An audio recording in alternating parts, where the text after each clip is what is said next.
Hey there! The cathedral's heavy stone silence wraps around you, and the faint clatter of a distant bell hints that something ancient is about to stir. Tonight, shadows do more than stretch across the floor. They seem to breathe, pressed in by the flicker of candlelight on ancient manuscripts. You are about to step into a world where whispers behind walls are not just gossip, but warnings, and where the question of what evil truly is will take you further than you expect.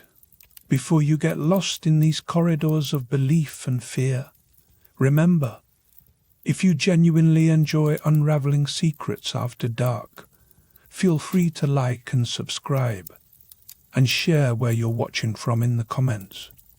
For now, dim the lights, pull your blanket close, and settle in. This isn't just a story, it's a passage into the heart of medieval Europe's deepest uncertainty. Cathedral study, dusk. A handful of church scholars and monks huddle around a table, the air thick with the scent of wax and old parchment. You stand at the edge, ink-stained fingers pressed to your lips, as Brother Thomas, eyes rimmed red from sleepless nights, leans forward. "We must give the shadows a name," he mutters, voice trembling just enough to betray his nerves. The others nod, as if naming the unseen is a kind of armor. A gust rattles the stained glass. You glance up, half expecting to see something peering back, but it's only the painted face of a saint, one who, legend claims, once cast out a demon with nothing but a whispered prayer and a steady gaze. The others around the table whisper too, but their words are thick with doubt. What, after all, is the difference between a demon and a mere bad thought? Is evil something that slips in with the night air, or is it lurking inside the hearts of men? Across the table, Sister Agnes taps the cover of a heavy manuscript. Augustine says, "Never have we read in Scripture of good demons." Her tone is measured, but her eyes flicker with challenge. The room falls quiet. Augustine's words hang in the air, as heavy as the incense used at last Sunday's Mass. You realize that to these men and women, this is not a theoretical debate. It is about survival, spiritual, yes, but also literal. For every story of a demon-possessed villager, there is a real, trembling body in the nave, and a priest who must decide what to believe. You shift your weight, feeling the chill seep up from the flagstones. The cathedral is a fortress, but it is not immune to fear. Outside, the city simmers with rumors. A merchant's daughter who speaks in tongues, a baker who claims the bread is cursed, a string of livestock found dead with no mark, but a faint, sulphurous smell. Here, at the candlelit table, the question is not whether demons exist, but what to do about them. Brother Thomas clears his throat, drawing everyone back. Exorcism, he says, is the Church's answer. It is a sign, a visible sign, that our faith has power over the darkness. A few nod, others look away, uneasy. You remember the stories, crowds pressing into the nave, desperate to witness a struggle between priest and invisible foe. Sometimes the afflicted are healed.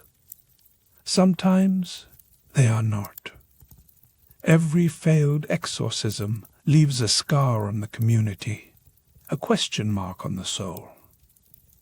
It is easy, you think, to imagine these rituals as relics of a superstitious past. But tonight, as you watch the candle's flame gutter in a sudden draught, you feel the weight of expectation pressing down. The people outside these walls demand certainty. They want to know that someone, somewhere, can fight the shadows on their behalf. A young monk, barely more than a boy, speaks up. The saints, they weren't just holy, they were warriors.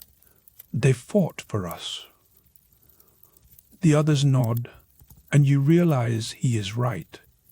The earliest saints are remembered not just for their prayers, but for their battles against the unseen. Their stories are passed from lip to trembling lip, growing with every telling. You trace the lines of a woodcut, a robed figure, hand raised, confronting a monstrous shape.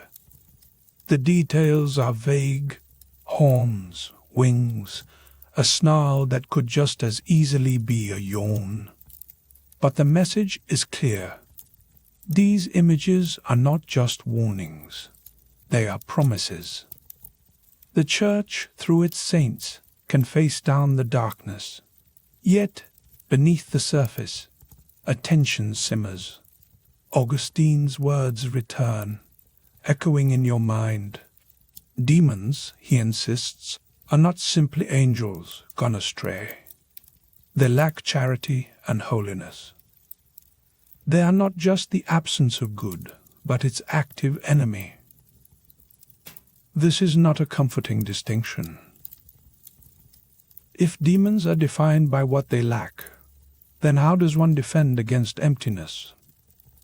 The debate grows heated. One scholar insists that knowing the enemy's name is half the battle. Another scoffs, arguing that names are meaningless if the heart is unguarded. You wonder, are they right? Or are they missing something deeper? Every argument feels like a torch in a vast, echoing hall, briefly illuminating, but never quite banishing the dark. A bell tolls the hour. You realize you have been standing here far longer than you intended. The air is colder now. The others begin to gather their manuscripts, voices dropping to murmurs. Yet the question lingers, heavier than before. What is evil? And how does one fight it? You realize that this is not merely a matter of doctrine. It is a matter of survival. Stepping away from the table, you pass a narrow window. Outside, the sky is streaked with the last purple threads of dusk. Somewhere in the city, a dog barks, and a mother hushes her child.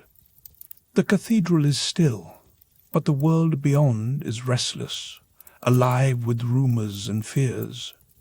You pause, listening for the whispers behind the walls. Are they merely echoes, or something more? The truth is, in this era, the line between superstition and faith is as thin as the shadow cast by your candle. And yet, you sense that the struggle to name and fight the darkness is shaping not just the church, but the very heart of the culture outside these walls. A gust of wind makes the candle gutter. For a moment, the room plunges into near darkness. You feel the weight of unseen eyes, and the cold certainty that the debate is far from over. What began as a scholarly discussion has become a matter of life and death. The stakes are not just the souls of the afflicted, but the soul of the entire community. You draw a slow breath, steadying yourself. The candle steadies too. The debate will continue, tonight, tomorrow, perhaps for centuries. But for now, you have seen firsthand how the medieval church wrestled with the boundaries of faith and fear. And as you step toward the cathedral doors, the city's murmurs rising to greet you, you sense that the next stage of this journey awaits. You are about to leave the cloistered study behind and step into the living streets, where the shadows are not just debated, but encountered in the flesh. Rome, AD 720, In the shadow of a colonnaded basilica, you pause, hem of your tunic brushing the gritty stones, as a swirl of sandal-clad feet and spice, laden carts jostles past. The city's pulse is relentless, merchants barking over amphorae, street vendors hawking honeyed figs, and, threading through it all, the faint melody of pagan hymns leaking from marble temples. But today, your attention is caught by a more peculiar assembly, a cluster of men and women tucked discreetly beside a veiled archway, their faces alight not with the easy cheer of a festival, but with the feverish certainty of people who believe the world has just turned upside down. You lean in, catching the end of an argument, the words tumbling out like dice on a tavern table. "The gods of Rome are no gods at all," one man insists, voice pitched for the benefit of the crowd. "They are deceivers, demons hiding in plain sight." His words crack the air, and a few heads turn, uneasy. The old boundaries, the safe, familiar lines dividing Jupiter from Christ, Minerva from Mary, have started to blur. Suddenly, your neighbor's incense offering is not just a quaint tradition, but a possible act of spiritual sabotage. The city's sacred rituals are now the front lines in a war you did not realize you were fighting. This is the new Christian dilemma. You have grown up surrounded by gods, statues on every corner, sacrifices at every festival, oracles whose riddles shaped the fate of empires. But now, Christian apologists, people like Justin Martyr, are making a remarkable claim. All that pageantry, every miracle, every oracle, every midnight procession, smoke and mirrors, says Justin, or rather smoke and sulphur. The old gods are not rivals to Christ. They are his enemies, masquerading as divinity, puppeteering the faithful with supernatural parlor tricks. It is a change that feels as tangible as the chill in the basilica's shadow. You remember Justin Martyr's words, whispered among the congregation after sundown. The same spirits who once accepted sacrifices in Delphi or Eleusis are now exposed as agents of deception. Their miracles, he argues, are nothing more than the original deepfakes, spiritual sleight of hand designed to keep humanity groping in the dark. The old gods are recast, not as misunderstood or outdated, but as actively malevolent. You might wonder, then, why the Christians are so intent on drawing this hard line. It is not merely a theological grudge match. By redefining the pagan gods as demons, early Christians are building a new spiritual map, one where every Roman street corner, every olive grove, is fraught with invisible skirmishes. When your neighbor lights a candle to Jupiter, you no longer see a harmless ritual. You see a battle unfolding, incense as the smoke of war. Now, step into a cramped study tucked behind the nave of a cathedral. The room is heavy with the scent of beeswax and vellum. A young scribe laboriously copies a letter from Lactantius, another Christian apologist, who adds his voice to Justin's. Lactantius explains that the images of gods dotting the city are not just harmless art. They are, he insists, the calling cards of demons, each statue a beacon for spiritual corruption. The scribe's candle flickers, casting shadows against the shelves. Each shadow seems to twitch, as if echoing the new anxiety that now haunts daily life. The consequences are immediate, and not just for theology. Daily reality shifts. Where you once saw harmless tradition, you now sense lurking danger. It is as if the ground under your feet has been redrawn, street by street. Even the hum of the marketplace seems to carry a warning. At this point, a pattern interrupts. Imagine for a moment that your favorite neighborhood coffee shop suddenly declared the local weather app to be a tool of cosmic evil. That is the scale of reversal. Early Christians are attempting. Familiar habits are now fraught with peril, and trust is upended. You find yourself glancing sideways at every public ritual, wondering what exactly is lurking behind the smoke. This is not just about demonizing the competition. It is also about hope, a strange, paradoxical hope.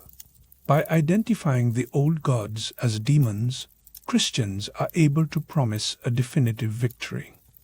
Demons, after all, are not all-powerful. They are fallen angels, subordinate to God and destined for defeat. That cosmic struggle is now mapped onto the streets of Rome, the cosmic made local by every whispered prayer and every act of moral resistance. Augustine of Hippo, decades later, will take this a step further. He rejects the idea that there could be benevolent spirits, helpful middlemen, between God and humanity. For Augustine, you are either on the side of God or you are not. There is no neutral ground, no spiritual Switzerland. This is a radical simplification of a world that once teemed with ambiguous spirits, household gods, and capricious minor deities. Now, the map is binary, good or evil, sacred or profane. The old spectrum is flattened, and your choices suddenly feel much starker. You notice, too, how this new worldview changes the conversation in your home. Where your grandmother once offered a crust of bread to the household Larrys, now your family debates whether such gestures open the door to demonic mischief. The walls seem to whisper with unease as the boundaries of the sacred home are policed with new vigilance. Candlelight flickers on the faces of the faithful, illuminating both fear and conviction. The Church's response is both practical and immediate. Rather than wade into elaborate catalogues of demons, no monstrous bestiaries or labyrinthine hierarchies just yet. The early Church focuses on two things: exorcism and moral resistance. If a demon is suspected, the remedy is not arcane ritual, but the authority of Christ and the moral fortitude of the community. You see exorcists at work, not in secret midnight rites, but in open gatherings, their prayers ringing out over the city's din. The message is simple. Evil can be named, confronted, and cast out. Here, a second twist. The early Christian approach is surprisingly streamlined. Contrary to later centuries, when demonology becomes a Baroque science of classification, the first generations prefer a more direct approach. The focus is not on knowing the demon's personal name or favorite haunt, but on resisting temptation and standing firm. The battle is fought in the heart as much as in the street. You take a moment to breathe, noticing how the city feels different now.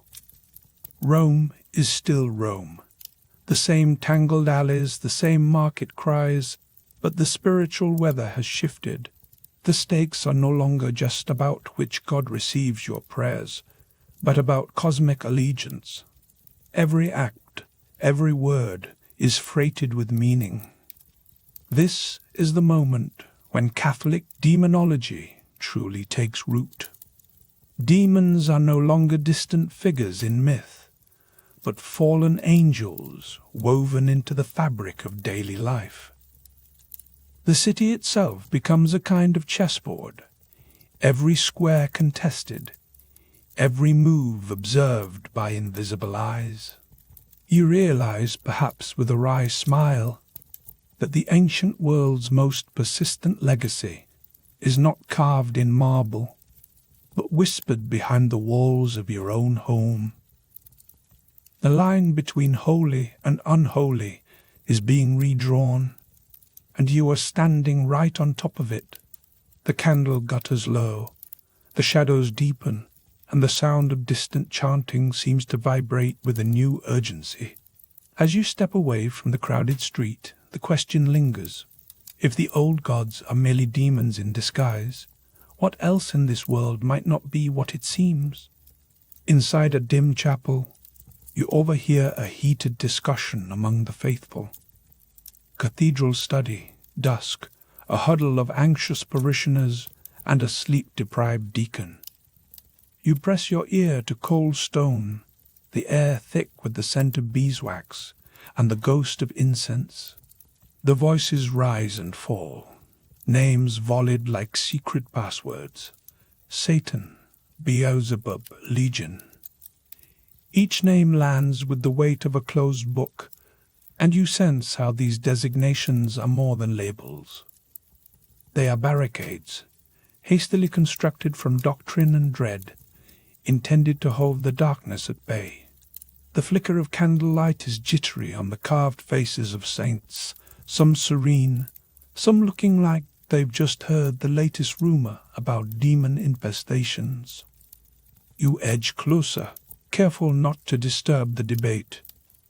The deacon, voice pinched from too many sleepless vigils, insists Satan is the adversary, the accuser. His words are clipped, as if speaking the name too boldly might call up more than just conversation. One villager mutters, Beelzebub, and the others cross themselves. There's a collective wince, as though the word itself tastes sour in the mouth. Then, with a shudder, someone whispers, Legion. And for a moment, even the candle flames seem to recoil. You realize that for these early Christians, naming isn't idle talk. It is a defensive gesture, an invocation that both defines and confines. If evil must be faced, let it be with the right name, sharp as a sword and heavy as guilt. Outside, the cathedral's shadow spills into the market street. You drift along the edge, the echo of that discussion trailing you. In the distance, a statue of an old god peers down from a forgotten temple's pediment, its features eroded by time and indifference. You recall how, for centuries, the Mediterranean's crossroads teemed with competing miracles and mysterious oracles. In those days, every strange healing or uncanny prophecy was suspect. The Christians, still a nervous minority, eyed the wonders of their pagan neighbors with the skepticism of someone who's seen too many card tricks. To them, these marvels weren't innocent magic. They were demonic misdirection, a sleight of hand from forces eager to deceive. It's like accusing your rival's Wi-Fi of being haunted, but with considerably higher stakes. The old deacon's words echo, Satan, Beelzebub, Legion. You notice how these names carry a scriptural pedigree. They are drawn from the Gospels and Epistles, not the fever dreams of wandering mystics. In naming, early Christians carved out territory from the wild, shapeless fear that haunted the night. By giving evil a precise scriptural name, they rendered it knowable, and therefore, at least in theory, manageable. The act of naming becomes a spiritual weapon, not just a label. This is the concrete twist. Words become shields, not just signs. Inside the cathedral study, parchment crackles under the deacon's trembling hand. He recites, almost to himself, lines from an old treatise. Never have we read in Scripture of good demons. The phrase is familiar, but he delivers it with the finality of a judge's sentence. You sense the shadow of a formidable intellect behind those words, someone who believed that the cosmos was a battleground, but not a fair fight. The implication is plain. In Christian thought, demons are never neutral, never helpful. They are not the capricious minor deities of old, but a hostile presence, implacable in their opposition. The room is thick with unspoken anxiety. You glance at the walls, where saints stare down in paint and gold leaf, each one a reminder that the front lines of spiritual warfare run straight through daily life. Naming is not about curiosity. It is about survival. You realize that even a whispered name in this place is an act of resistance. The candle gutters, and for a moment the faces of the saints seem to flicker with unease. Now you are in a different corner of the city, where the Mediterranean sun is already fading. You remember stories of the Desert Fathers, those monks who fled the bustling towns for the Egyptian wilderness, seeking silence and sanctity. Imagine yourself in a rough-hewn cell, wind rattling the reeds outside, your only company, the distant drone of a hymn, and the occasional, unnerving sense that you are not alone. The Desert Fathers believed the wilderness teemed with spirits, some merely mischievous, others openly malevolent.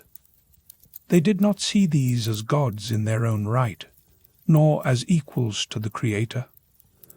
Instead, demons were rebellious servants, fallen and furious, but always subordinate to divine authority. The implication is stark. In Christian understanding, the universe is not a chessboard with two evenly matched players. God is supreme. Demons are insurgents, dangerous but ultimately doomed. This is not a cosmic rivalry of equals, but an uneven campaign where evil's only real power is deception. You picture the monks hunched over their meager meals, muttering prayers and clutching amulets. Their fear is real, but their hope is stubborn. They believe that naming the enemy, calling out Satan or Legion, is a way to claim authority, a kind of spiritual password that locks the door against intrusion. You pause at this realization. The stakes are both cosmic and local.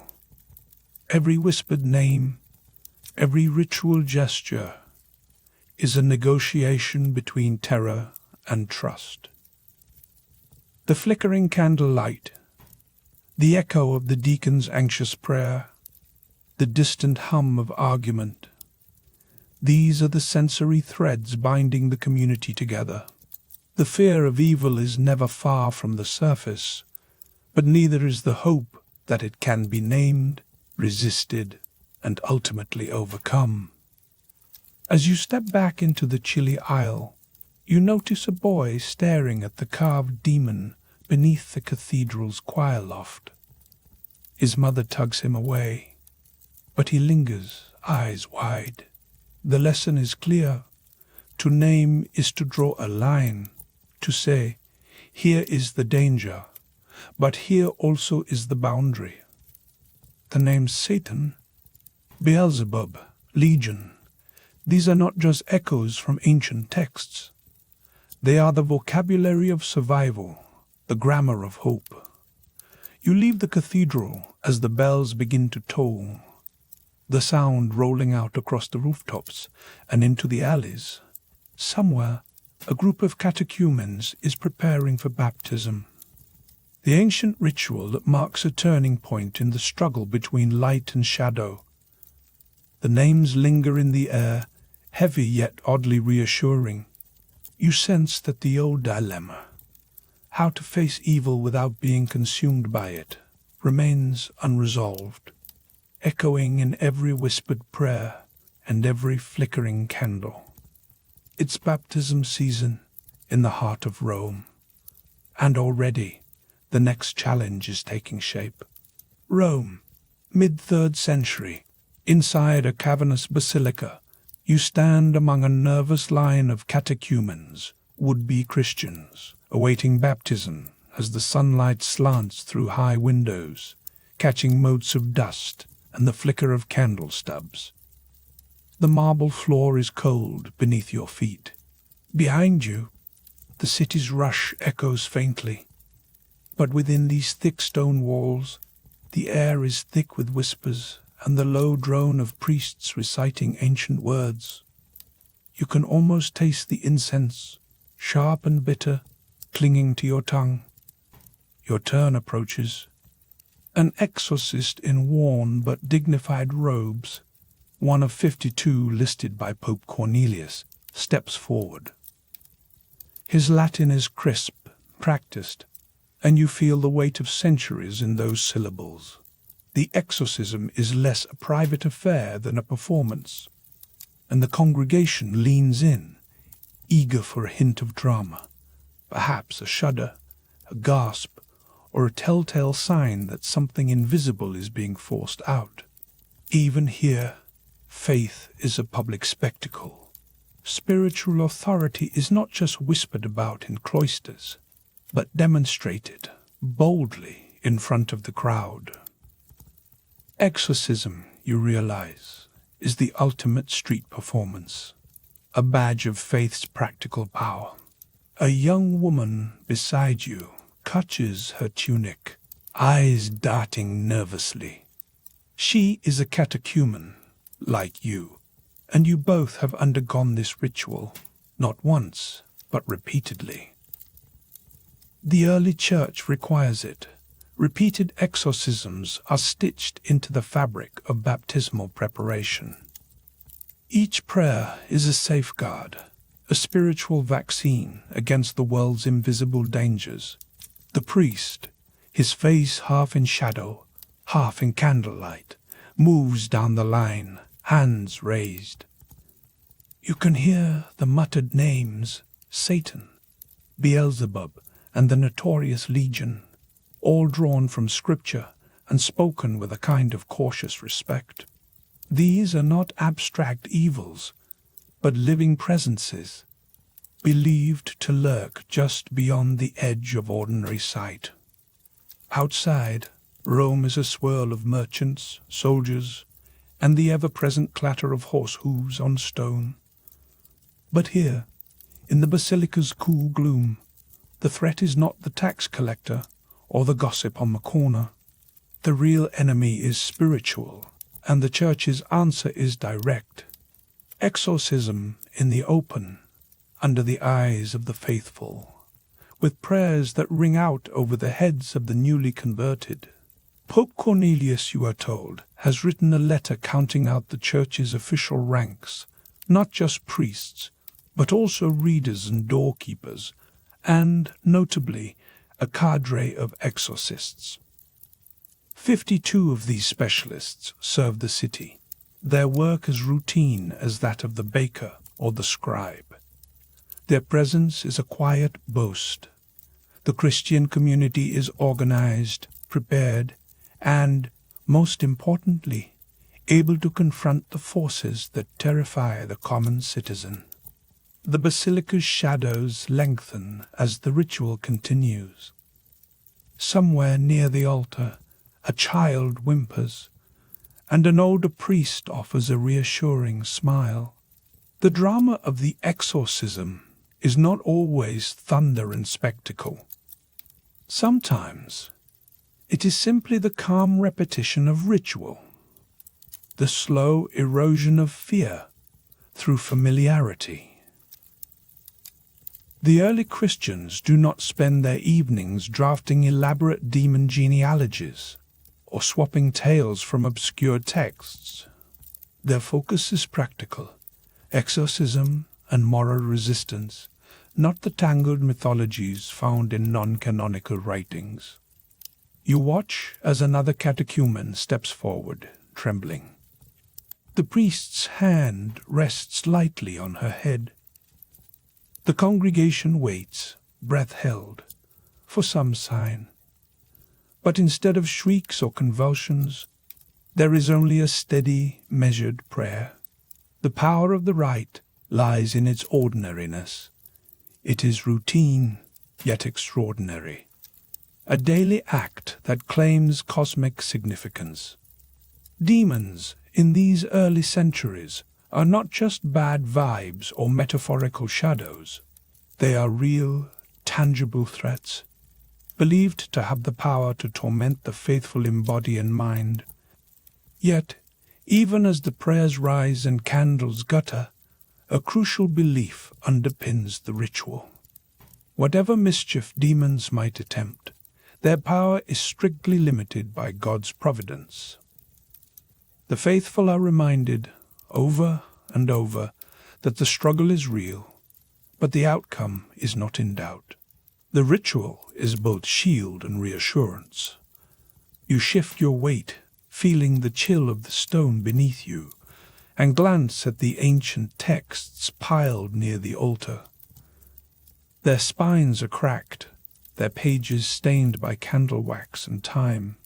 The whispers of the priests mingle with the distant echoes of street vendors hawking olives and bread.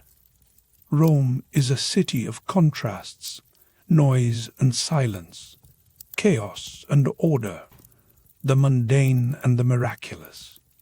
Here, the Church has carved out a space where the supernatural is handled with the same matter-of-factness as a public market dispute. At this point, you might expect the priests to break out a secret codebook of demon names, or perhaps a complex ritual involving rare herbs and arcane diagrams. But in reality, the early Christians keep things simple. Demons are identified by the same scriptural names you heard as a child: Satan, Beelzebub, Legion. There is a refreshing lack of Baroque embellishment. The Church's authority does not rest on secret knowledge, but on the visible, repeatable triumph over evil. A flicker of candlelight catches on the silver cross around the priest's neck. The line of catechumens moves forward, each one a little less anxious after their turn. The ritual's rhythm is almost hypnotic. Prayer, gesture, silence, repeat. The crowd watches, rapt, for any sign that the invisible world has shifted. Yet, more often than not, the outcome is quietly anticlimactic. A sigh, a bowed head, a sense of relief. The real miracle, it seems, is the slow transformation of fear into hope. You can hear the city outside growing louder as the afternoon wanes. The basilica's heavy doors muffle the sound, but the world presses in, impatient. The exorcists, for all their somber duties, are as much a part of Roman life as the potter or the fishmonger. Their authority is tested and displayed in public, and the community draws a fierce kind of pride from each successful baptism. The city's faith, you realize, is built on these very public victories over the unseen. At this point, something odd happens. A small group of bystanders begins whispering about a supposed case of demonic possession in the neighboring district. The rumor spreads quickly, carried like wildfire through the basilica. Suddenly, you notice a subtle shift. The ritual you just witnessed is not only about spiritual safety, but also about social identity. To be exorcised is to be claimed by the Church, to belong, to be marked as someone under divine protection. The exorcism has become part initiation, part theater, part insurance policy. This changes your perspective. The early church's emphasis on public exorcism was not just about banishing evil. It was also about drawing a bright line between insiders and outsiders, the protected and the exposed. The ritual, you realize, reorders the social map as much as the spiritual one. You take a breath, feeling the heavy air of the basilica settle around you. For a moment, the flicker of candlelight on ancient stone seems almost to wink, as if the past is sharing an inside joke. Augustine, whose sermons echo faintly through the corridors of history, would later insist that in Christian usage, the word demon always means a malign spirit. There is no room for ambiguity here. The lines are drawn, the roles assigned. The ritual you witnessed is not just a battle with invisible foes, but a public declaration. Here, in the heart of Rome, the Church claims the power to name and banish what others can only fear. You step out into the light, the basilica's doors closing behind you. The city's noise returns, but your ears ring with the memory of whispered prayers and the distant, persistent echo of hope.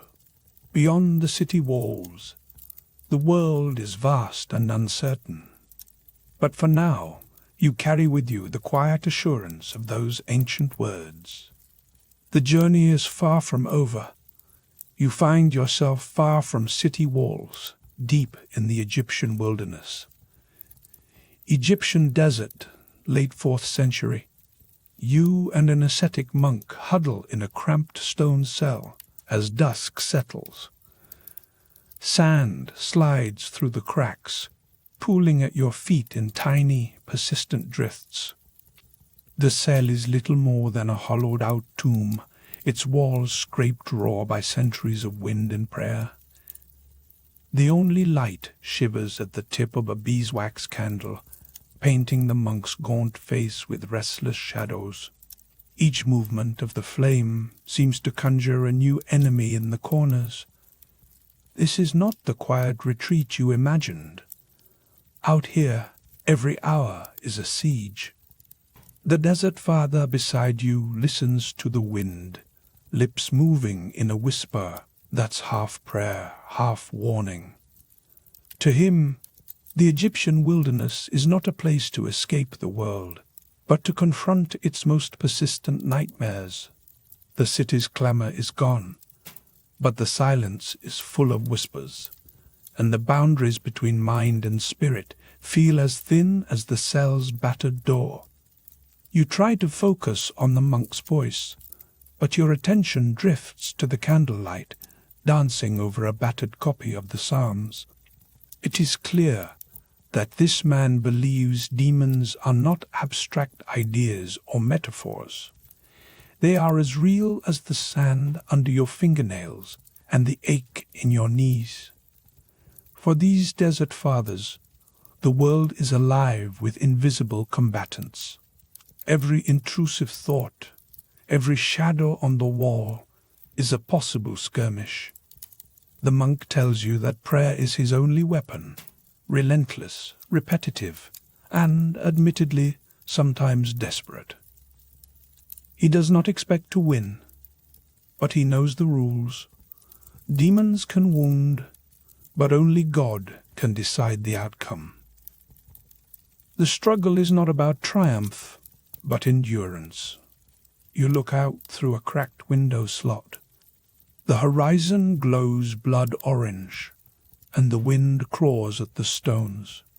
The monk's hands are rough, his knuckles white as he clutches a wooden cross. He speaks of attacks in the night, choking dreams, paralyzing dread, and voices that slither through the darkness. You are not sure if these are visions, psychological duels, or something else entirely. What you do know is that for him, the threat is never theoretical. Demons are daily adversaries, persistent, creative, and hungry for a foothold. The air itself seems charged, as if the whole desert is holding its breath, waiting for the next move. The candle gutters. The monk's voice drops to a confession. He has seen companions wander into the sand, lost to terrors only they could see. He has known men to break under the pressure, their sanity peeled away by unseen claws. Yet for every failure, there is someone who survives by sheer stubbornness, by repeating the same psalm until dawn, by refusing to let go of hope. You realize that this place is not a retreat, but a front line. The desert is less a sanctuary than a proving ground, where the most committed believers test themselves against forces that, in the city, would be dismissed as old wives' tales. Here, the legend of the demon is not a relic, it is an occupational hazard. That changes the stakes. The battle is not for territory, but for the soul itself. A gust rattles the cell.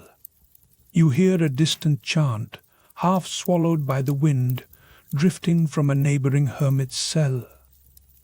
It is oddly comforting, a reminder that you are not entirely alone, even if the battle is invisible. The monk explains that early Christian thinkers saw demons everywhere, but not all agreed on their true nature. Some, like Justin Martyr and Lactantius, insisted that the gods of Rome and Greece were actually demons in disguise. To them, the old myths were not just harmless stories, but the propaganda of enemy agents. The world, it seems, is full of masks and misdirection. The candle finally goes out, plunging the room into cool twilight. You feel the shift, a moment's pause, as if the desert itself is listening. The monk continues, his voice steadier now. He tells you that the names of demons come directly from Scripture: Satan, Beelzebub, Legion. These are not new inventions, but ancient adversaries, already known to the earliest Christians. For the Desert Fathers, these names are not just labels, but warnings. To name a demon is to acknowledge its reality. Yet, there is a paradox. By naming it, you also limit its power. The act of definition is the first act of resistance. A muted argument drifts through the stone. Somewhere nearby, two monks debate the finer points of spiritual warfare. You cannot make out the words, but the rhythm is unmistakable. Accusation, rebuttal, uneasy truce. It sounds suspiciously like a university seminar, only with more sand and fewer footnotes. The atmosphere is tense, but also oddly familiar. In a way, it is not so different from a modern online debate. Everyone convinced they alone have seen the real threat. Everyone certain the other side is dangerously naive. You notice the monk tracing a circle in the dust with his thumb, murmuring something under his breath. He tells you that some people believe in friendly spirits, helpful intermediaries between God and man. But Augustine, the great mind whose influence is felt even here in the desert, will have none of it. For him, all demons are fallen angels, no exceptions, no shades of grey. To Augustine, demons are defined by opposition. They are creatures who chose evil once and for all, and whose only purpose now is to undermine the good. There is no room for benevolent go-betweens. The supernatural world is a binary system, and ambiguity is just another trick. This is your compass line. The desert may look empty, but it is crowded with battles, arguments, and the ghosts of old philosophies. The air tastes of salt and old parchment. With every whispered prayer, the monk asserts his place in a war that will never truly end. You realize that the real legacy of these desert fathers is not their isolation, but their stubborn refusal to give in. The struggle is the point. Their faith is forged in the furnace of doubt and temptation, and their victories are measured in tiny acts of endurance. You step out into the night, the sand cool beneath your feet. The stars wheel overhead, cold and indifferent. Yet somewhere, a chant rises again, fragile, persistent, and utterly human.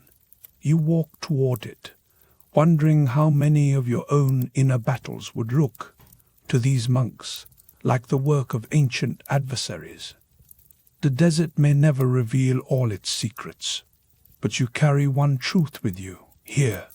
The line between legend and reality is drawn in candlelight and sweat. You approach the edge of a larger settlement where rumors swirl that a famous theologian has just arrived from the north. Word is, he spends his nights in heated debate, surrounded by scrolls and the smell of ink. You feel the pull, a new landscape of ideas waiting just beyond the next wall. You walk on, ready to meet Augustine of Hippo in the flickering light of his study. Augustine's study, North Africa, late 4th century. You sit beneath the long shadow of a stone arch, the air muddled with the scent of old parchment and the sharper tang of ink. A single candle fights bravely against the dusk, casting restless shapes across the cluttered desk. Across from you, Augustine of Hippo is hunched over his work, brow furrowed, quill at the ready, as if the fate of angels and demons alike depends on the next sentence. You notice a faint chorus of whispers somewhere behind the walls. Monks are trading stories about spirits and omens, their voices just out of reach. Augustine does not bother with small talk. He slides a scroll toward you, finger-tapping a passage with the gravity of a judge pronouncing sentence. In Christian usage, he declares, demon always refers to a malign spirit. The words hang in the candlelit gloom, final and unyielding. You glance at the cramped script, half expecting a loophole, a friendly demon, perhaps, or some misunderstood intermediary. But Augustine's gaze is unwavering. The very image of a man who has spent too many nights wrestling with invisible adversaries. The parchment before you seems heavier now, as if centuries of debate have pressed their weight into the fibers. There is no ambiguity here. The world, at least for today, divides neatly into the blessed and the banished. The Church's doctrine, Augustine insists, will tolerate no shades of grey. That, he says, is the business of philosophers, not pastors. Outside, the wind rattles the shutters, a reminder that spiritual danger is never far from the threshold. You remember the lively debates that once filled the porticos of Athens and Rome, where demons were sometimes cast as helpful guides or minor gods, spirits who ferried prayers and gossip between mortals and the divine. Augustine, though, is having none of it. Never have we read in Scripture of good demons, he asserts, voice dry as desert bread. You search his face for a hint of mischief, a glimmer that he might be playing devil's advocate, so to speak. But all you find is the steady conviction of a man drawing a border on a map. The consequence is plain. In this new Christian cosmology, demons are not misunderstood agents or cosmic mediators. They are exiles, fallen angels, cast down in pride and now bent only on mischief. Augustine writes the line himself, his pen scratching out any last hope for a friendly inferno. All demons, he explains, are cut from the same cloth. Once angels, now degraded, their nature twisted by rebellion. They are not simply inferior to good angels. They are entirely, irredeemably bent toward evil. For a moment you picture the world outside, the crowded streets of Hippo, merchants bargaining over figs, the distant clang of a blacksmith's hammer. Somewhere, a child shudders at a tale of nightmares, while a mother tucks a cross beneath her pillow. Augustine's vision has turned the city into a theater of spiritual warfare. Demons lurk in the alleys and the empty spaces between words, always seeking a crack in the armor of faith. It's a chilling thought, but not without its own peculiar comfort. If evil is this clear-cut, then at least the rules are simple. You know what you're up against. Augustine's arguments cut through centuries of philosophical haze. The old pagan world had left behind a menagerie of spirits, nymphs, demons, oracles, each with their own quirks and moods. Some thinkers, especially those partial to Plato, still nursed the hope that these beings might be helpful, or at least neutral. Augustine, ever the clarifier, draws a hard line. There is no third party, no spiritual Switzerland. Only the saints on one side, demons on the other, and you, uncomfortably mortal, caught in between. You ask Augustine about the stories of exorcists and saints who faced down demons in the flesh. He nods, almost approvingly. Early Christians, he tells you, knew that demons could torment the faithful, sometimes with terrifying physical force. But, and here he leans in, their power is always checked by God's providence. They may snarl and snap, but they are chained. Even the most frightening demon is still, in the end, a defeated rebel. The candle's flame wavers, as if in agreement. You find yourself wondering just how many sleepless nights have been spent in monastic cells, listening for footsteps that never come, or deciphering the flicker of shadows on ancient walls. Augustine's doctrine is as much a comfort as a warning.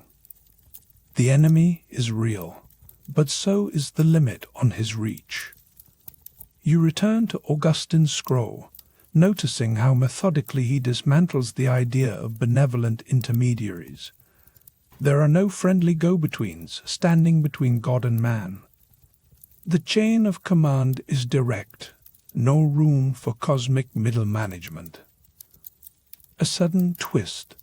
Augustine's hard line is not just about theology. It is a tool, a defense against the old world's confusion. He has seen what happens when people chase every oracle or sign, mistaking the voice of a demon for a message from the divine. Augustine's pen is an exorcist's tool, driving out ambiguity.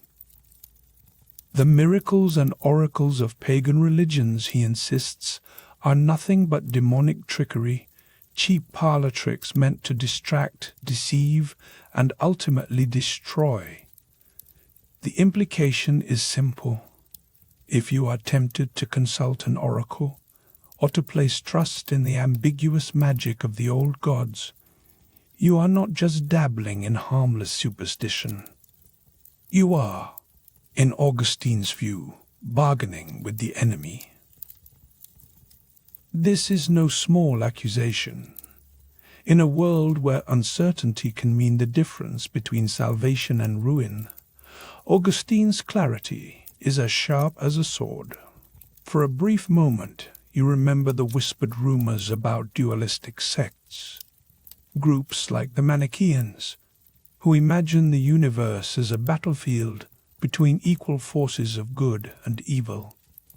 Augustine, with a touch of scholarly exasperation, shakes his head. Demons may be powerful, but they are not rivals to God.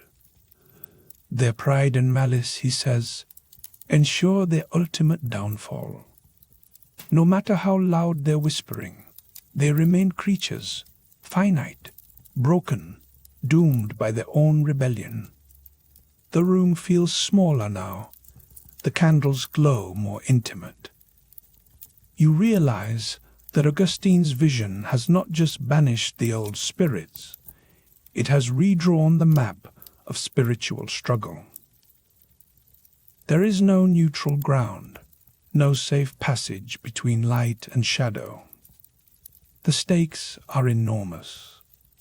Every act of faith, every whispered prayer, is part of a centuries-long battle that echoes from these stone walls into the crowded streets of Europe and beyond.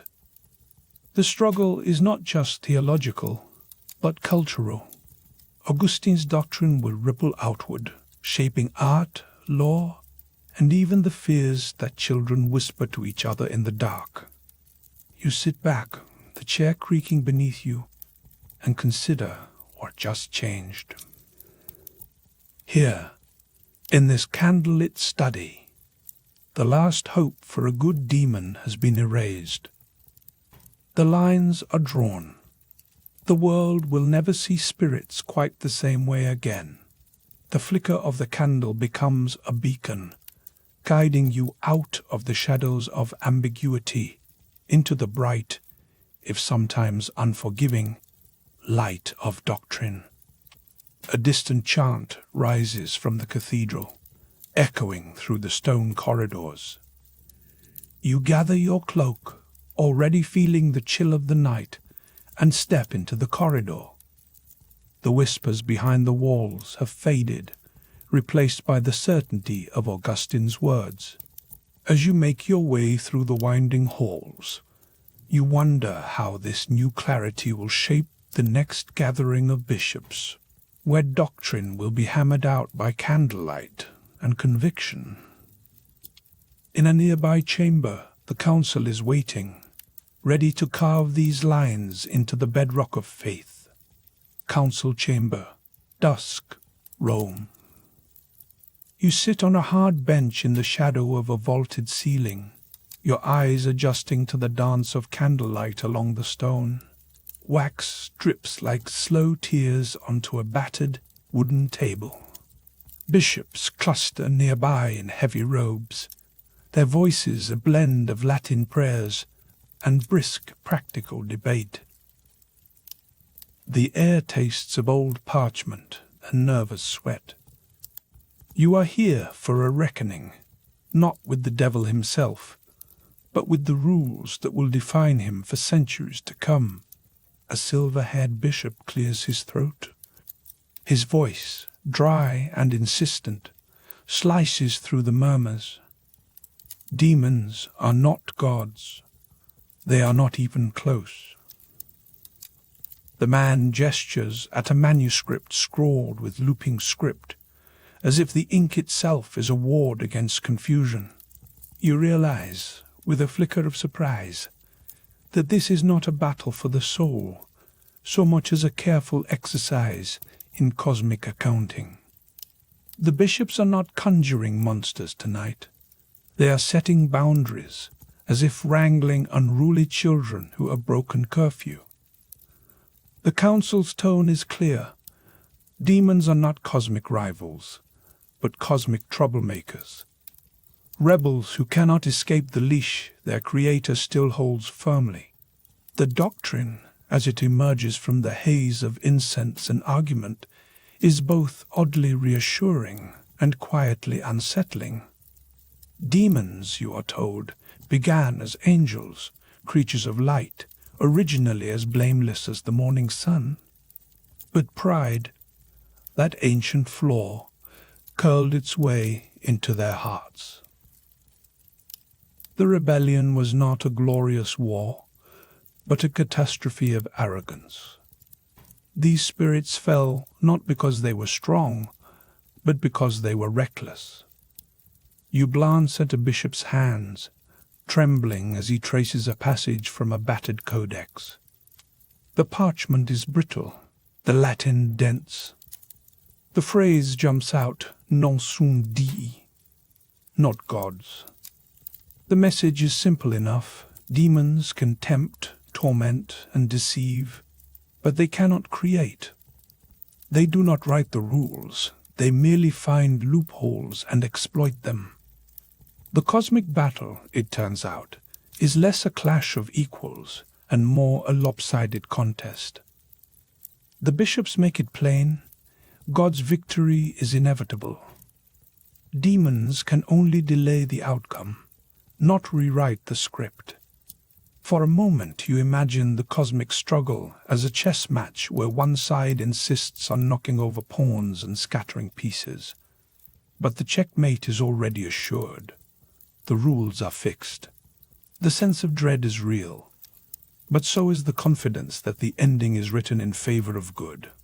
You hear a whisper behind the wall, as if even the stones themselves want to weigh in on this debate.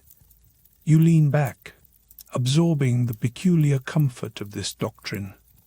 Fear of demons remains, but it is a managed fear, more like the anxiety of living near a dangerous animal, safely caged.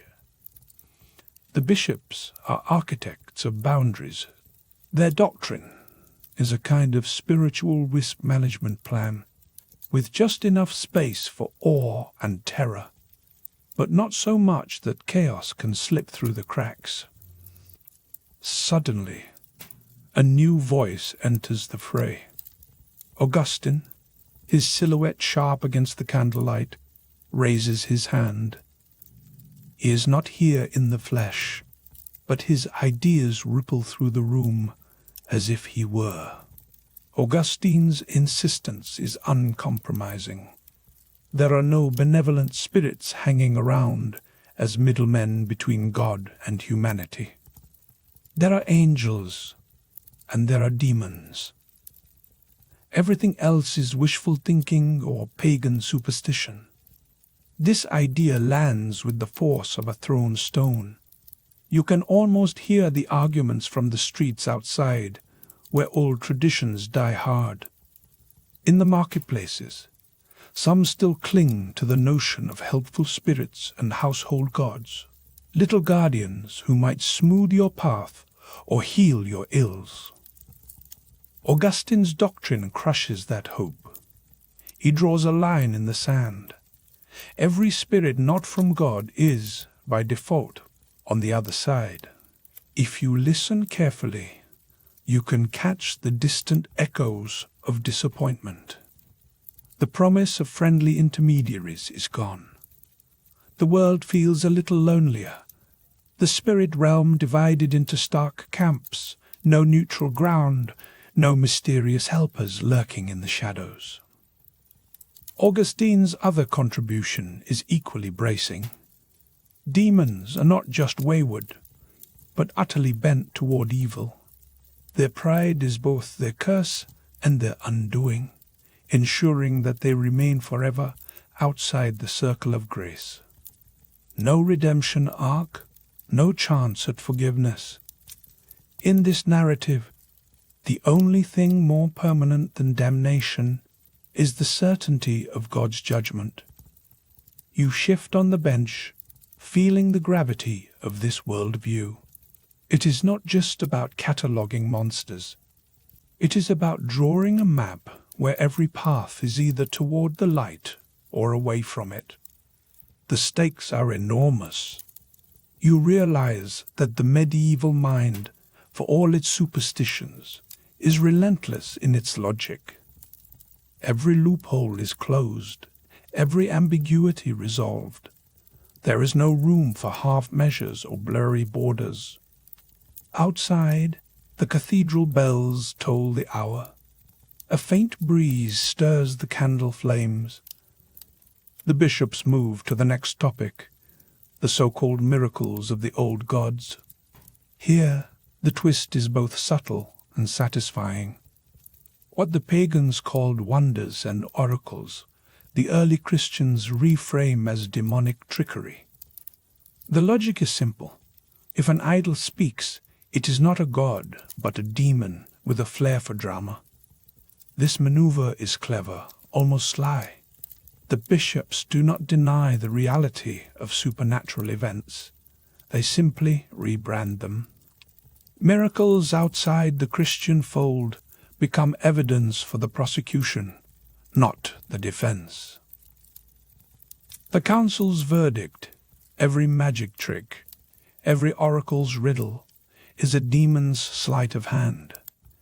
The devil's playbook, it seems, is full of recycled material.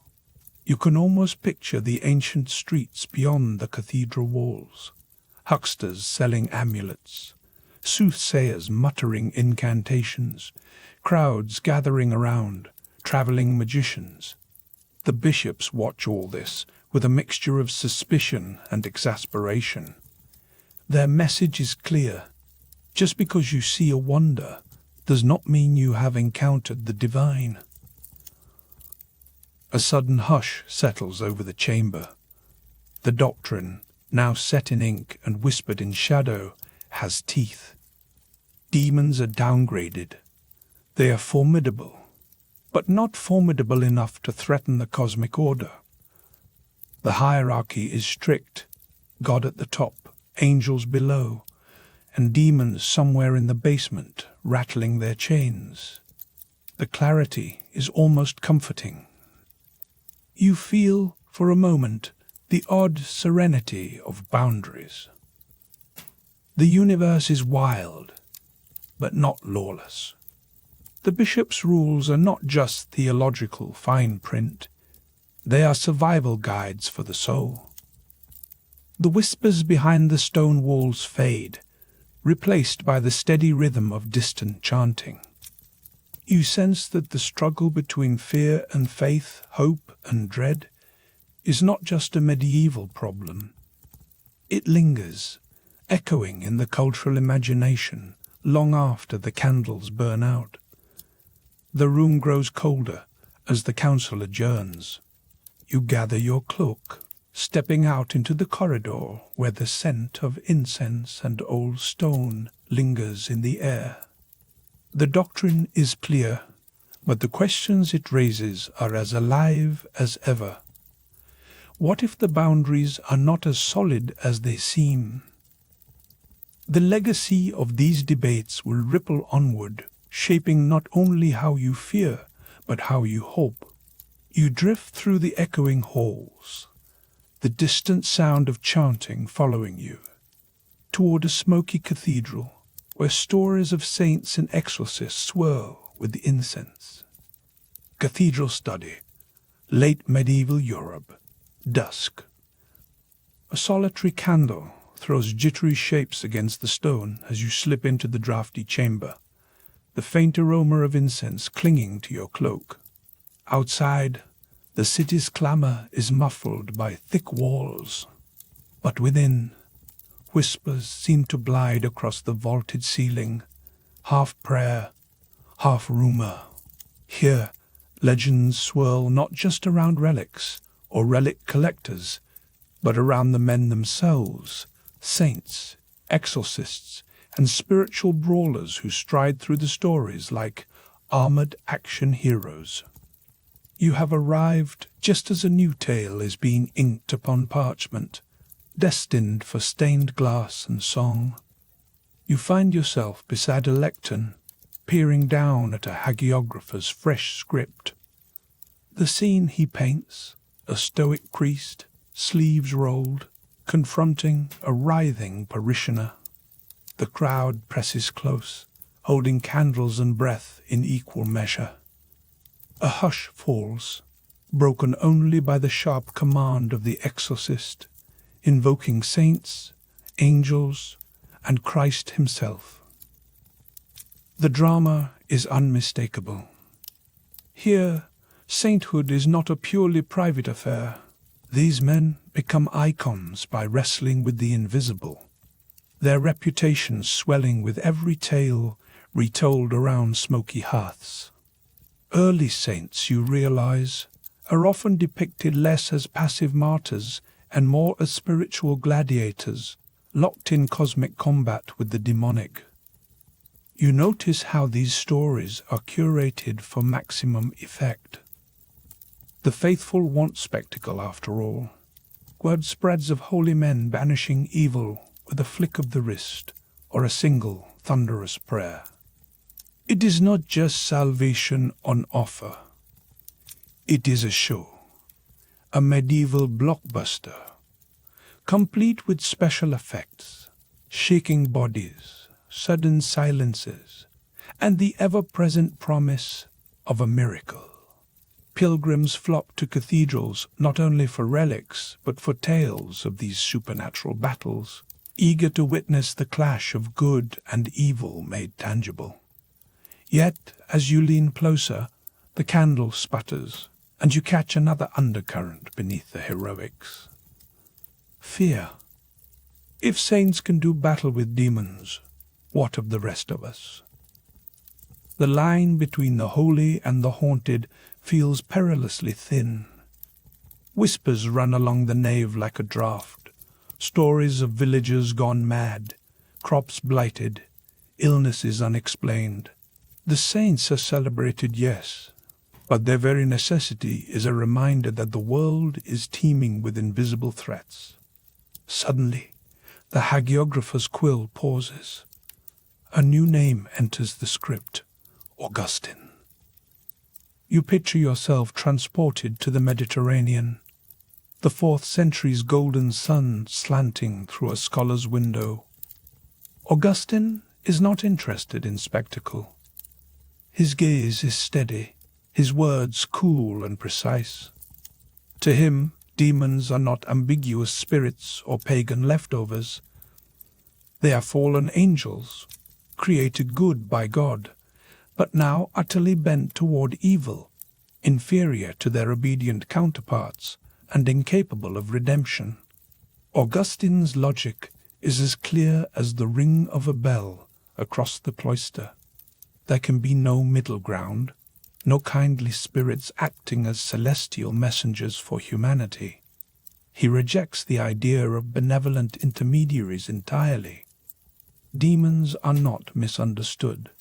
They are enemies, period. When Augustine writes, "Never have we read in Scripture of good demons," he is drawing a line in the sand, one that generations of theologians and would-be exorcists will not dare to cross. You step back into the cathedral's cool twilight, the contrast between spectacle and doctrine tugging at your thoughts. The faithful may hunger for dramatic rescue, but the official word from Augustine's camp is sobering. All demons are fallen, none are friends, and every brush with the demonic is a brush with pure malice. The saints' heroics take on new gravity, no longer just a good story, but a necessary defense against a universe fundamentally divided into light and shadow. Outside, the city's sounds return. A child's laughter, the clatter of wheels, the distant call of a bell. You sense how these stories, shaped by Augustine's logic, ripple through the centuries. The Church's action heroes are not just local legends. They are the front line in a cosmic struggle. Their victories and defeats echoing in every whispered prayer and flickering candle. The air feels charged, as if the very stones remember every exorcism, every desperate plea. You start to wonder, how many of these tales are legend, and how many are the result of collective hope and fear, crystallized in ritual? Saints and exorcists are the medieval Church's action heroes. The Church's action stars wield relics instead of swords, but their battles are no less fierce.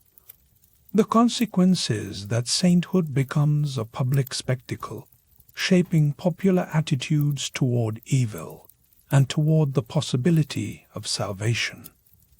You realize, with a wry smile, that medieval Europe's love of celebrity is not so different from today's obsession with viral heroes. A hush settles once more as you slip past the altar, candlelight glinting off ancient texts. The cathedral itself seems to breathe, alive with the memory of chants and arguments. Stepping into the shadows, you hear the whisper of questions that have haunted Christianity for centuries. The torch has passed from the saints of old to the theologians, each wrestling with the same dilemma. If demons are everywhere, what hope do mere mortals have? As you move toward the next chamber, the echoes of Augustine's certainty linger. You find yourself drawn to the study beyond, where he sits pondering not just the nature of evil, but the intelligence of his infernal adversaries. The journey through faith, fear, and spectacle continues, flickering like candlelight along the ancient stones. Augustine's study, North Africa, late afternoon, you and Augustine, surrounded by parchment, candlelight wavering across the spines of books. The air is thick with the scent of old vellum and the stale perfume of tallow. You catch Augustine in a moment of rare stillness, quill poised above a half-written line. He is not wrestling with heresy or the logistics of ecclesiastical politics today. Instead, he's chasing the elusive question of whether demons can outwit you, or if their cleverness is simply a well-dressed sort of foolishness. You lean in as the gentle hum of distant chanting from the basilica seeps under the door. Augustine, never one to avoid a paradox, explains that demons are creatures of remarkable intellect. Their minds are sharp, their reasoning swift, and their knowledge of the world uncanny. You catch yourself glancing at the shadows behind the shelves, half expecting a whisper of movement. In Augustine's world, there is no room for the bumbling, horned trickster of modern cartoons. Demons, he insists, are more like chess grandmasters. If grandmasters were determined to tip the board, scatter the pieces, and convince you it was your own fault all along. Their intelligence is a force to be reckoned with, but it is always bent toward harm, never healing. Augustine's gaze flickers to you, as if daring you to protest. He clarifies that while demons and angels share the same essential nature, both are spirits, both possess intellect and will. Demons have lost something vital along the way. Charity and holiness, he says, are the twin stars by which good angels navigate. Demons, having fallen, now drift in a darkness of their own making. Their intelligence has become a weapon, stripped of compassion and entirely self-serving. You notice how Augustine's tone shifts from scholarly to almost conspiratorial. He leans forward, voice dropping, as if the walls themselves might be listening. In Christian usage, he explains, the word demon is never neutral. It always refers to a malign spirit, a being fundamentally opposed to the will of God. This is not a semantic quibble. It is a declaration of war. In the flicker of candlelight, you sense that every word is being measured against the trembling boundaries between faith and fear. You reach for a cup of watered wine, watching the light shiver on its surface. The discussion turns to the broader church. From the earliest days of Christianity, Augustine reminds you, demons have been a subject of relentless debate. What are they, truly? Some, like Augustine, argue that demons are once brilliant angels who chose rebellion over grace. Others whisper that demons are older than even the world itself. Through the centuries, church thinkers have argued about the origins of these spirits, their powers, and their methods of interference in human lives. As the shadows lengthen, you hear the distant clatter of sandals in the basilica corridor. In the Mediterranean dusk, the world feels closer to the edge of the unseen. Augustine continues, sketching out the cosmic battlefield familiar to every cathedral-goer in medieval Europe. Demons, he says, are not simply chaotic agents of mischief. They are soldiers in a cosmic struggle, locked in eternal opposition to the angels, and, by extension, to every soul striving for virtue. You picture the medieval streets outside, merchants haggling, children jostling, and above it all, the low, insistent hum of prayers rising like smoke. To the people out there, demons are not abstract ideas. They are the reason a child falls ill, a crop fails, or a neighbor's temper erupts into violence. The Church's evolving teaching redefines demons as not just troublesome, but actively and purposefully evil, forces bent on sabotaging God's work at every turn. Suddenly, Augustine sets down his quill with a soft click. He offers a twist worthy of any modern courtroom drama. Demons, for all their intelligence, can never be truly wise. Wisdom, he insists, is not the same as cleverness. Wisdom requires goodness. You catch the implication. A demon might outthink you, but it will always use that intellect for destruction, never for love or truth. That is their curse. The best chess move, in their hands, is the one that overturns the board entirely. You feel a chill, not from the draft, but from the realization that in this world, intelligence without virtue is a dangerous thing indeed. For a moment, the room is silent, except for the faint scratch of mice in the walls. Augustine, with a wry smile, gestures to the piles of texts around you. The ancient arguments, he suggests, are not so different from modern debates about the nature of evil. You wonder if, centuries from now, people will still be arguing over whether the real danger is the existence of demons, or the temptation to become like them, clever but empty. As the candle burns low, you notice how the flickering light plays tricks with the shadows. It is easy to imagine faces in the shifting gloom, easy to believe that knowledge alone can save you.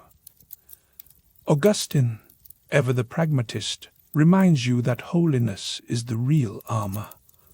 Without it, all the intelligence in the world is just another way to get lost. You step into the corridor, the whispers of distant chants echoing off stone. The study behind you feels both safer and more perilous than before. Out in the cathedral, the world is waiting. And somewhere in the shadows, the cleverest adversaries of all are still listening. Cathedral nave, dusk, Europe, 12th century. You stand in the lengthening hush as the last of the congregation files out, their footsteps echoing off pillars as hollow and ancient as the faith they carry. The air is thick with the scent of beeswax and incense. Shadows crawl up the stone walls, but you linger, letting the silence settle. You are not alone, not quite. Somewhere in the gloom, the memory of whispered prayers and the faintest suggestion of a chill remind you that belief, for early Christians, was never just a matter of daylight and doctrine. It was a struggle played out at the edge of every shadow, a cosmic chess match with rules both comforting and unnerving. Tonight, you find yourself reflecting on the notion that Christ's victory, boldly depicted in the stained glass above, has finally clipped the wings of the demonic. Gone, or at least muzzled, are the days when the devil roamed unchecked. Evil may still whisper behind stone walls, but according to the sermons, its reign is now limited, a comforting, if cautious, reassurance.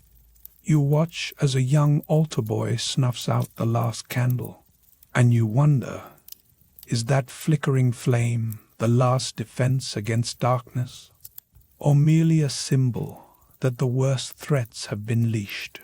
The faithful seem convinced of the latter, walking home in the blue dusk with a new kind of confidence, as if the ancient terrors have been housebroken by Christ's sacrifice.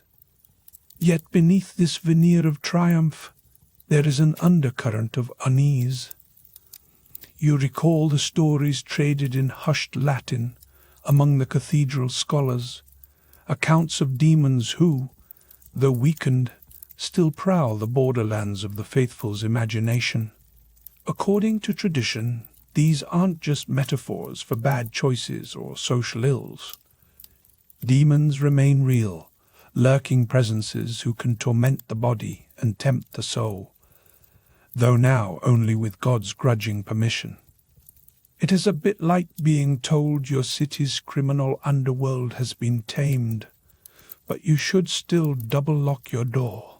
Your fingers brush over the cool stone of a column, tracing the carved likeness of a winged serpent, one of countless reminders that evil, in Catholic demonology, is not just a force but a personality. The Church's teachings are clear.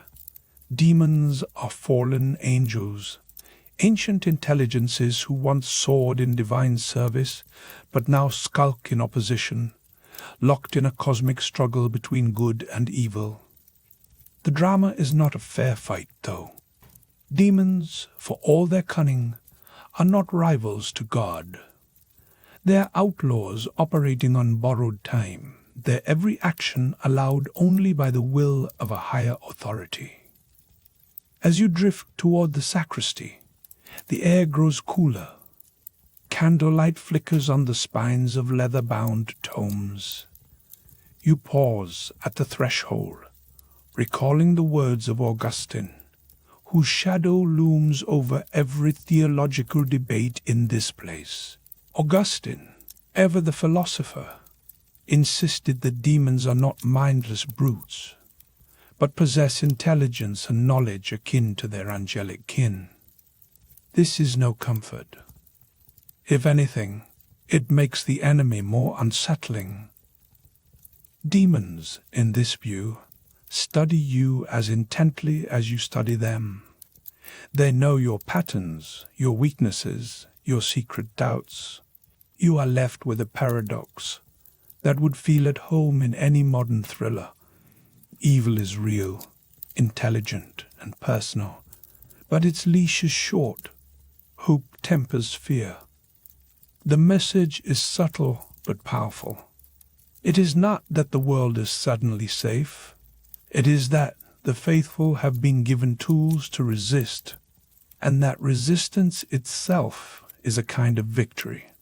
The cathedral is empty, but the struggle continues, rendered in every whispered prayer and every act of defiance against temptation.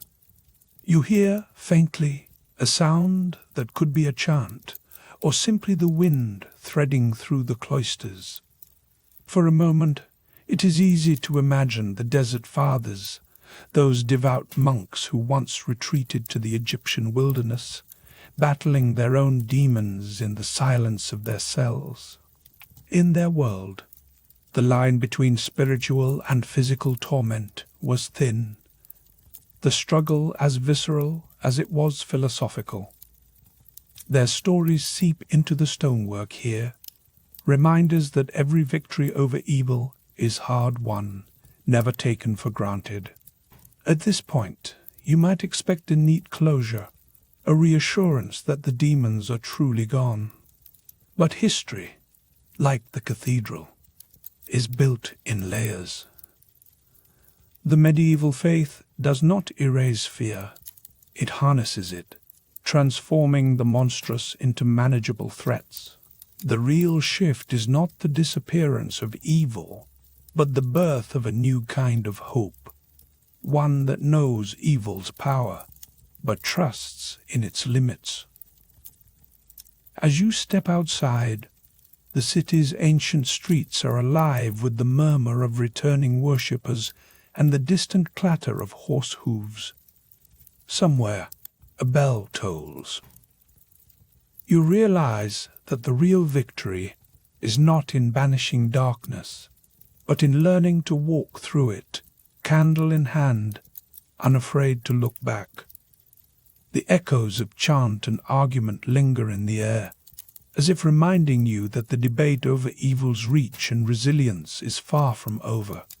You pause at the cathedral doors, the night pressing in around you. The journey is not over. The story of demonology is still being written. You tuck your doubts away, as the faithful have always done, and let curiosity lead you onward, toward a Renaissance study, where the air is thick with debate, and the next chapter waits in the flicker of candlelight. Renaissance Italy, late afternoon. You stand in the study of a sprawling cathedral, stone walls thick enough to muffle even the most persistent rumors.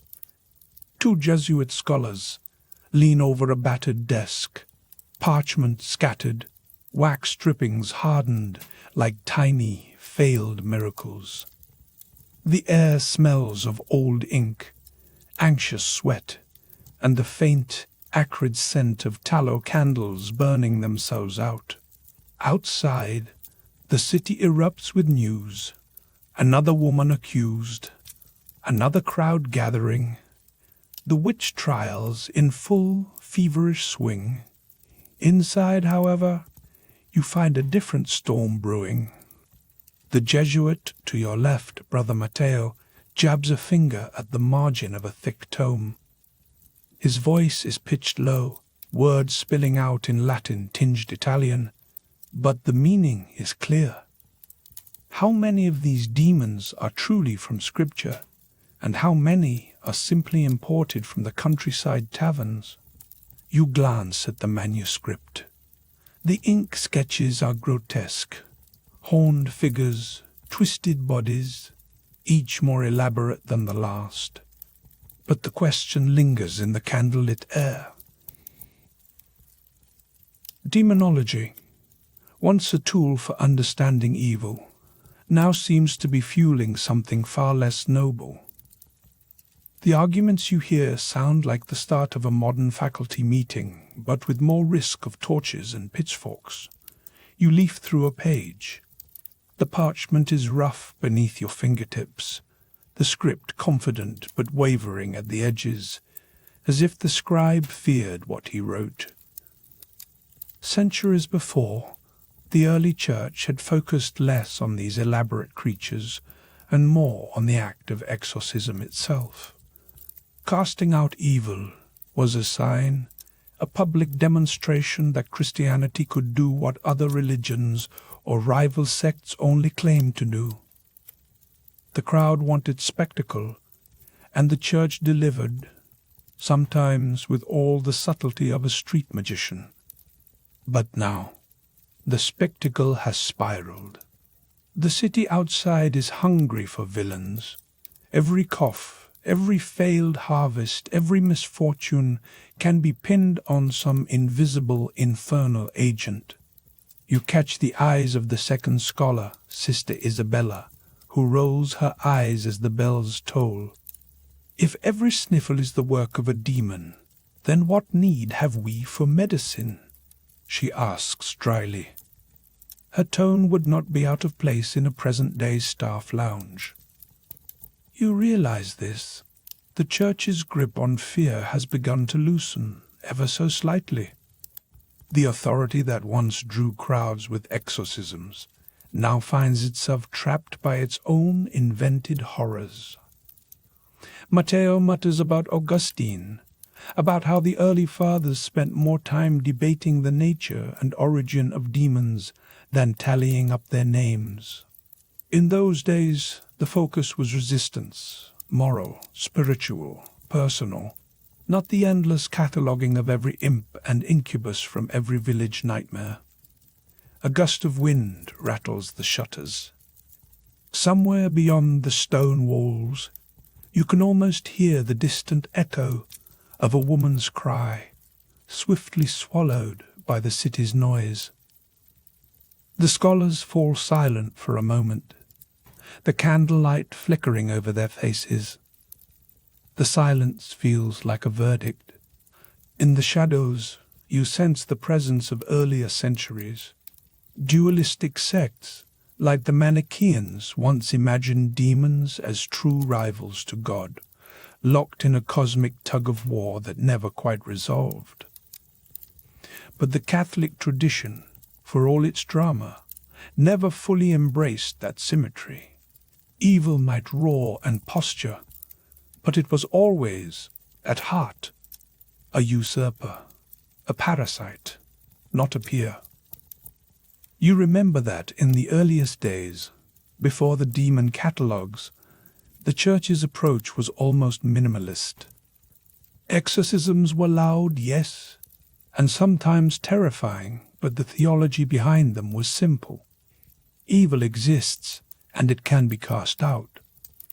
The rest, the horns, the names, the elaborate hierarchies came later, borrowed from folklore or conjured up in moments of collective panic.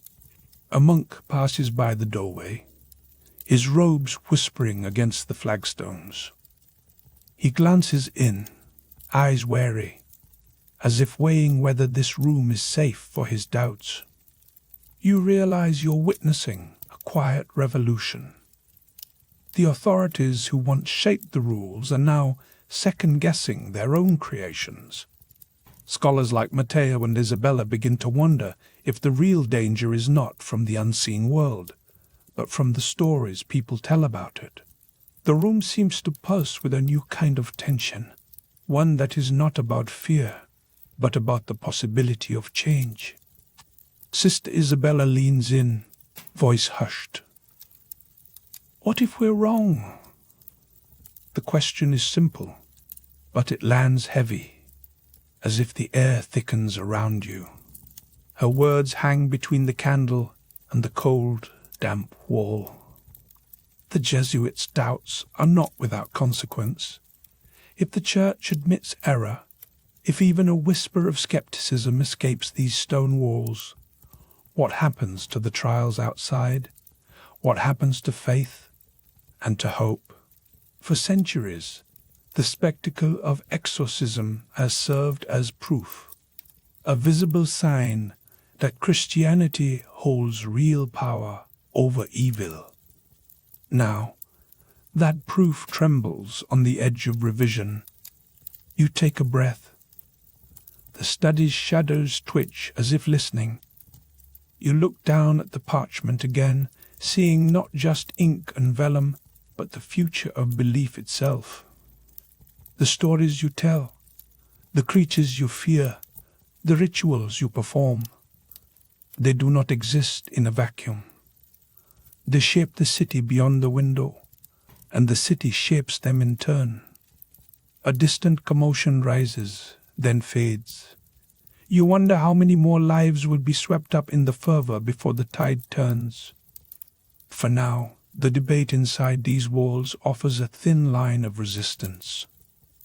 The Jesuits' doubts are like the first cracks in a dam, invisible from the outside, but destined to change the landscape. You listen to the arguments, the whispered prayers, the occasional snort of disbelief.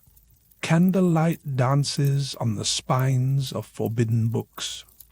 The air feels charged, with more than just the smell of wax and dust. It hums with the promise of revision. Even the most terrifying beliefs you sense are subject to change, chipped away by skepticism and slow, stubborn reason.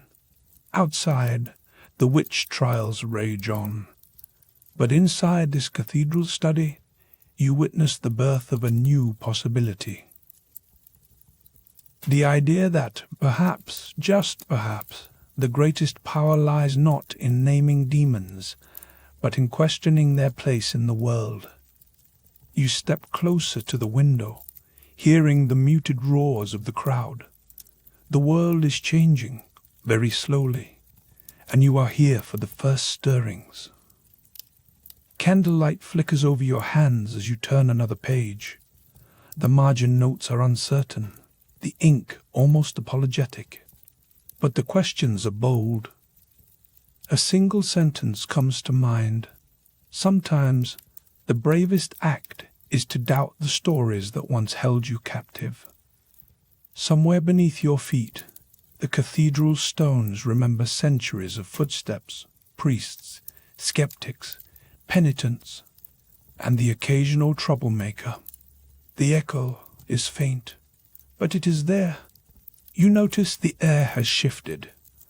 The old fears are still present, but they feel lighter now, as if skepticism itself has become a silent exorcism.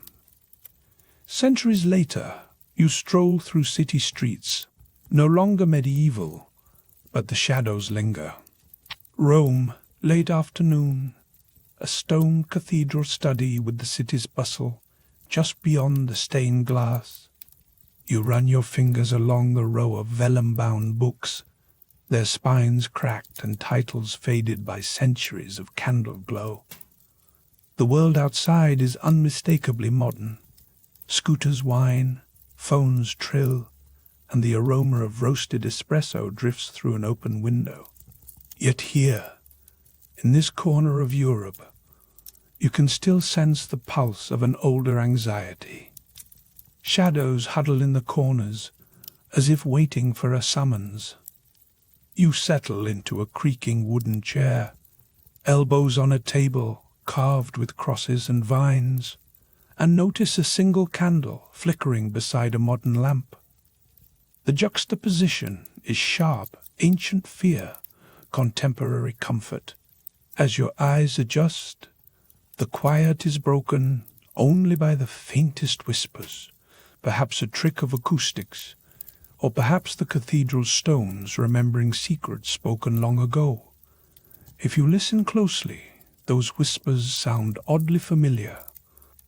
Demons and fallen angels, once the stuff of midnight sermons, now drift through your favorite streaming series and horror novels. In medieval alleys, the threat of possession was as real as the plague. Today, the language has changed, but the unease remains.